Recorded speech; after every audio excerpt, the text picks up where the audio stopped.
วัสดีครับท่านผู้ชมทางบ้านคลิปนี้ก็มาพบพอกับดอนลาพารวยหรือว่าอโยวงเล็บอโยแล้วก็อโยชาแนลเอาพี่น้องเอสกับเบรมาลงคลิปให้หลายมือแล้วครับผมกลับมาพบพอกันอีกเช่นเคยครับผมกับรัฐบาลไทยในคลิปนี้เอสจะพามาติดตามแนวทางของรัฐบาลไทยในงวดวันที่1 กันยายน 2569 กันไก่มือไก่เว้นแล้วมาโค้งสุดท้ายเลยพี่น้องโค้งสุดท้ายของอาจารย์โยหลังจากFCเป็นคงจะได้โชคได้ลาบกันเพราะว่าแอดลงให้โค้งสุดท้ายแล้วก็สายด่วนก่อนเที่ยงเข้าหลายอาจารย์หลายสำนักอยู่พี่น้องเพราะว่าแอดก็ได้ลงให้บกี่สำนักเองแต่ก่อนนั้นแอดลงให้ทุกสำนักทุกอาจารย์เลยพี่น้องเป็น20 กว่าอาจารย์มีFCเพิ่นก็บางคนเพิ่นก็เมามักบางคนเพิ่นก็มักพี่น้องแอดก็เลยได้ลงให้หน่อยชุดหน่อยหางหน่อยอาจารย์แข็งเลยพี่น้องเพราะแต่ก่อนนั้นหลายสำนักหลายอาจารย์จริงๆ20 กว่าสำนักพี่น้องอันนี้ก็มาพบพอกันกับโค้งสุดท้ายรัฐบาลไทยของอาจารย์โยหลายแอดมีแนวทางเด็ดๆดีๆมาฝากหลายอาจารย์งวดนี้เดี๋ยวให้เบิ่งที่ผ่านมาเข้าเต็มเอามาเบิ่งของอาจารย์ใดเขาเนี่ยพี่น้องเอามาเบิ่งกันเลยก่อนจะเบิ่งแนวทางก็มาดูคำเตือนก่อนคำเตือนคลิปวิดีโอนี้จะทำขึ้นเพื่อเป็นแนวทางเท่านั้นไม่สนับสนุนให้เล่นการพนันที่ผิดกฎหมายทุกชนิดพี่น้องไม่ได้สนับสนุนให้เล่นการพนันใดๆทั้งสิ้นสนับสนุนแต่สลากกินแบ่งรัฐบาลไทยเท่านั้นพี่น้องมักจังจัดคัดกระเลื่อนผ่านเด้อพี่น้องแนวทางบ่มีไผยังรู้ได้ว่าเลขจะออกตัวใดพี่น้องอาจารย์โยนางบ่แวะอยู่นี่กับบ่ฮู้เช่นกันเฮ็ดตามสูตรตามคำนวณได้คำนวณได้ตัวใดแอดก็เอามานำเสนอส่งต่อพี่น้องให้เอาไปพิจารณาเบิ่งหรือว่าเอาไปเทียบกับสำนักอื่นๆถ้าเฮามักจังจัดเด้อพี่น้องถ้าคัดใจเฮาก็เลื่อนผ่านตัวนี้บ่มักแหละก็เลื่อนผ่านไปเด้อพี่น้องโชคดวงนี่ก็เป็นของแต่ละบุคคลพี่น้องบางคนเพิ่นให้ตรงๆเพิ่นก็บ่เอาเพราะว่าขึ้นอยู่กับโชคปรารถนาของแต่ละคนเด้อพี่น้องแนวทางก็ได้เพราะแม่นว่าที่โชคดีนํกันไปเบิดเลยพี่น้องอย่างเช่นอาจารย์โยให้615มันกับบ่มักกำบางทีก็มีครับผมผู้เพิ่นมักเพิ่นก็ได้ไปแบบนี้ครับเอาไว้พี่น้องเพื่อเป็นการเสียเวลามาเบิ่งแนวทางกันไปเลยครับผมกับแนวทางรัฐบาลไทยโค้งสุดท้ายของอาจารย์โยก่อนจะไปเบิ่งของอาจารย์โยนี่แอดจะมีของอาจารย์ที่เด็ดๆมาให้ดูคลิปให้จบเด้อพี่น้องดูคลิปให้จบดูโฆษณาให้จบจะกดขามโฆษณาแอดหรือว่ากดไลค์กดแชร์ให้แอดนำแน่อาจารย์โยเว้าแว่ๆนี่ก็หาเวลาหาเด็ดๆดีๆหรือว่าหาแนวทางเด็ดๆดีๆมาให้พี่น้องเพื่อเป็นกำลังแรงใจให้กดไลค์กดแชร์ออกไปเยอะๆพี่น้องแชร์ออกไปให้พี่น้องเฮาได้เบิ่งในชมนำว่าจะเป็นเลขวิ่งเงินแสนหรือว่าวิ่งเงินล้านเข้าเต็มส้นกันงวดนี้ได้มาแล้วพี่น้องส้นกันอีกมั่นใจสุดๆเลยงวดนี้งวดที่แล้วกับเข่าเต็มงวดนี้เลขส้นกันเลยพี่น้องดูคลิปให้จบดูโฆษณาให้จบจะกดขามโฆษณาแอดเตอร์พี่น้องหรือว่าดูคลิปให้จบนำเด็ดดีๆอยู่ถ่ายคลิปเด้อพี่น้องเอาครับผมมาเบิ่งของกดที่สำนักที่ผ่านมาของงวดที่ผ่านมาว่าสำนักใดเขาเนี่ยเอามาเบิ่งของที่ผ่านมาครับผมสายด่วนก่อนเที่ยงรัฐบาลไทย16 สิงหา69ผู้ใหญ่ใจดีฟันเม็ดเดียว50 51 58 458เข้าที่5115เข้าเต็ม14คงได้โชคได้ลาบกันเพราะว่าเพิ่นติดตามของผู้ใหญ่ใจดีนะครับพี่น้องนี่ก็เป็นแนวทางของงวดที่ผ่านมาเด้อครับผมสำหรับรัฐบาลไทยของงวดวันที่16 สิงหาคม 2569กันแล้วก็มาเบิ่งสำนักต่อมาครับผม สำหรับต่อมานี่ของผู้ใหญ่ใจดีนี่เข้า2 งวดติดแล้วครับผมเนี่ยเข้า2 งวดติดวันที่1ก็ให้4ให้7วิ่ง7 4 8 7เข้าเต็มเลย4เข้า7ผลรางวัลออก4 7 9ขึ้นเต็ม1แต่ว่าลูดลากเนี่ยได้กระถูกของสำหรับผู้ใหญ่ใจดีเอาเบิ่งของอาจารย์โยงวดที่ผ่านมา614โค้งสุดท้าย614ผลรางวัลออก615กับ53พี่น้องเอาอาจารย์โยเป็นฟันให้1กับเข่าเส้นกันเอาจะเพื่อจะพลาดวันนี้ก็ตามกันต่อกับโค้งสุดท้ายอาจารย์โยแล้วมาเบิ่งของเงินรัฐบาลไทย16 สิงหา69เลขวิ่งเงินแสนตัวเดียวเน้นๆหลัก10เป็นเน้นๆหลัก10เด้อ1หลัก10ผลรางวัลออก615กับ53กับ53แล้วก็เพิ่นตัดให้แค่12กับ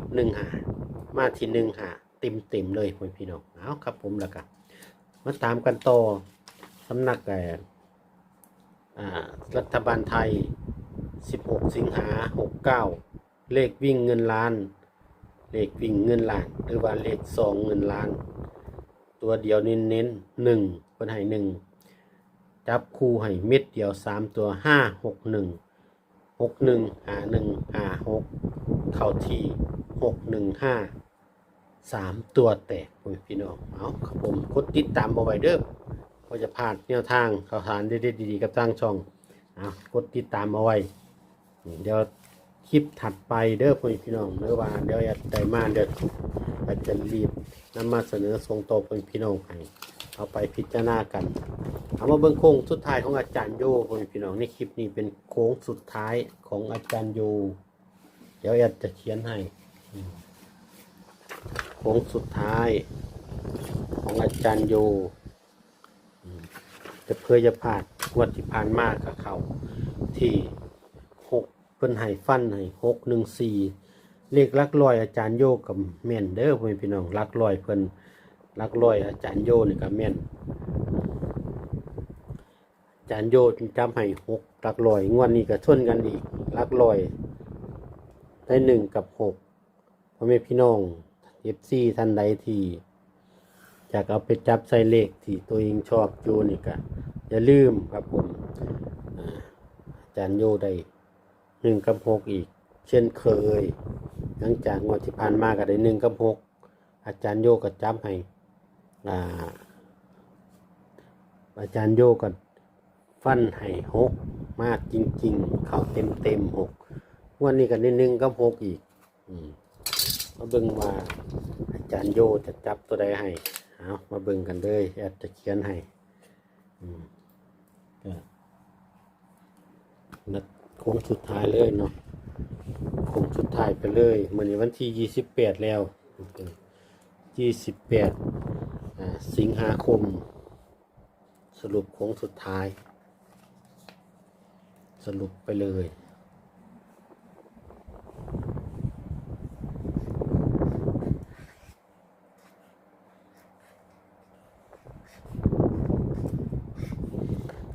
โค้งสุดท้าย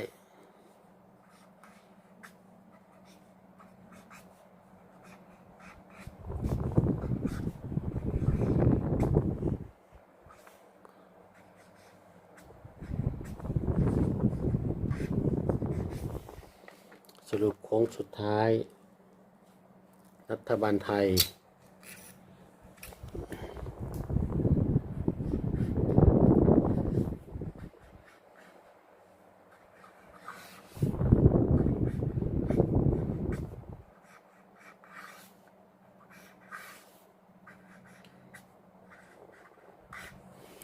สรุปโค้งสุดท้ายรัฐบาลไทยวันที่1 กันยา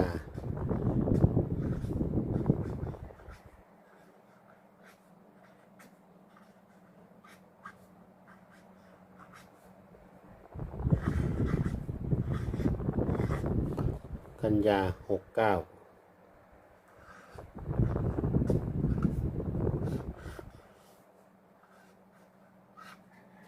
ออโยวิ่งรูด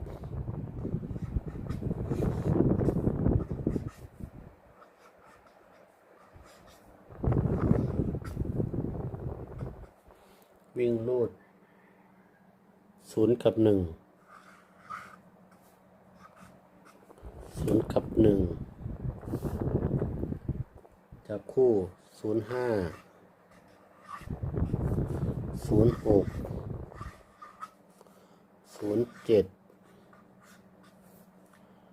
15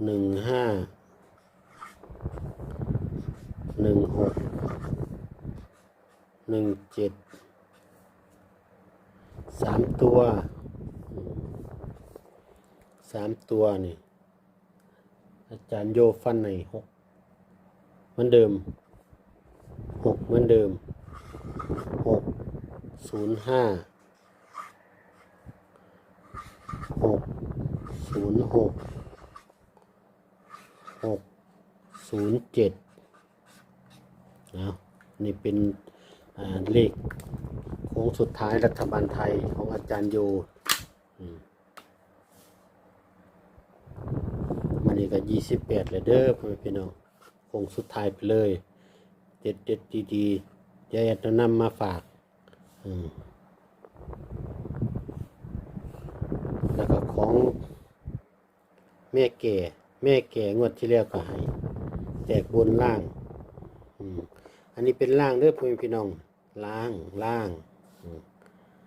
งให้3 คู่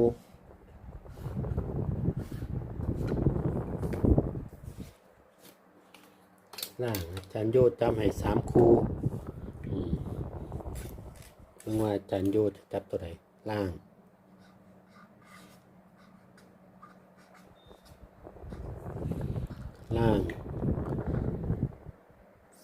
03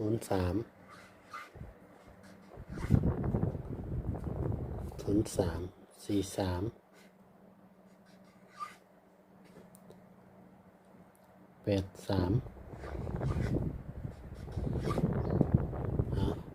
หรือว่าพ่อแม่พี่น้อง FC ทางช่องอยากเอาไปเป็นติดบนไว้ก็ได้เด้อครับผมสำหรับเลขล่างอันนี้ก็เกิดขึ้นได้เพราะว่าเลขสัญจรเด้อพ่อแม่พี่น้องสัญจรวันนี้สัญจรพ่อแม่พี่น้องก็แคปหน้าจอไว้เอาไปพิจารณาเบิ่งชอบจังจัดคัดเลื่อนผ่านเด้อพ่อแม่พี่น้องทุกสูตรทุกแนวทางทุกตัวเลขตัวเบอร์นี้มีสิทธิ์เข้ามีสิทธิ์หลุดได้ทั้งนั้นพ่อแม่พี่น้องทั้งแคปหน้าจอครับผมงวดใหม่และงวดเก่าแล้วก็จะลืมเลขซองเงินแสนกับเลขซองเงินล้านพ่อแม่พี่น้องเบิ่งอย่าลืมเลขซองเงินแสนเน้นตัวเดียว1561เลขออก615 3 ตัวแตกแล้วการเลขวิ่งเงินแสนกันเข่าเส้นกันพ่อแม่พี่น้องอย่าเพิ่งจะพลาดกดติดตามมาไว้เดี๋ยวได้มาจะรีบนำมาเสนอส่งต่อให้พี่น้องให้ถ้าพ่อแม่พี่น้องข้างใดอยากได้ตัวใดก็คอมเมนต์มาบอกแอดเด้อครับผมพ่อแม่พี่น้องอยากได้ชุดใดกันครับผมอยากได้ของชุดใดก็คอมเมนต์มาบอกแอดนำแนวทางดีๆกับทางช่องแคปหน้าจอไว้พ่อแม่พี่น้องครับผมสุดท้ายนี้ก็ต้องขออนุญาตออกก่อนเด้อพ่อแม่พี่น้องครับสุดท้ายนี้ก็ต้องขอกราบขอบคุณทุกเซียนทุกสำนักทุกอาจารย์กราบขอบคุณพ่อแม่พี่น้องที่เสียสละเวลาอันมีค่าของพ่อแม่พี่น้องเขามารับชมรับฟังจนจบคลิปกราบขอบคุณทุกกำลังแรงใจที่กดไลค์กดแชร์ให้หรือว่ายังบ่ลืมทางช่องดอลลาร์พารวยหรือว่าช่องออโยชาแนลดอลลาร์พารวยวงเล็บออโยก็ต้องขอกราบขอบคุณมากๆพ่อแม่พี่น้องสำหรับคลิปนี้ก็อวยพรให้พ่อแม่พี่น้องมีแต่ความสุขความเจริญ อายุมั่นขวัญยืนอย่าเจ็บอย่าจนร่ำรวยๆกันทุกท่านเด้อพี่น้องสำหรับคลิปนี้เอาไว้พบพอกันในคลิปหน้าเพราะว่าจะดูคลิปอยู่เมืองไทยเมืองนอกก็ดีก็ขอให้มีแต่สุขภาพแข็งแรงอย่าเจ็บอย่าจนร่ำรวยๆกันทุกท่านเด้อพี่น้องเอาสำหรับคลิปนี้ดอลลาร์พารวยหรือว่าอาจารย์โยต้องขอตัวอำลาไปก่อนไว้พบพอกันในคลิปหน้าสวัสดีครับ